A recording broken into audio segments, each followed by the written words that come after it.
and they're important. Like the vocational stuff. Yeah. Right?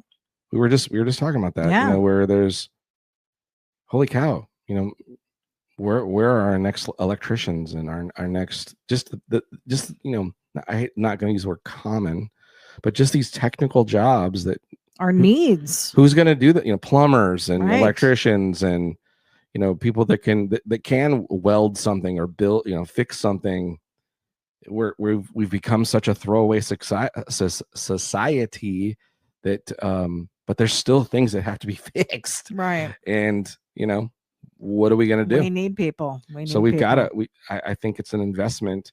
I hate to sound, throw a political thing here, but I think it's an investment for our country that we've got to start making these things priority in schools, or make them simpler to get to after high school if they're not going to be available, to where trade schools are definitely more affordable, and there's more incentives and definitely more ways that kids can get into a trade type thing, because the trade jobs, we need those things.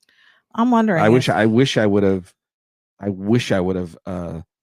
taken, auto body and automotive stuff. I started to in junior college, as I wanted to be an actor. I was like, yeah, but I also want to learn how to do auto body, because I had, a mini truck and stuff like that. And, I was too busy trying to party. I didn't care. But, it's just sad because they're not available. And I blew that opportunity. I could have been doing that as a career. Yeah. Frank Pupella said, if you remember my dumpster rat rod, which I was honored to have you draw,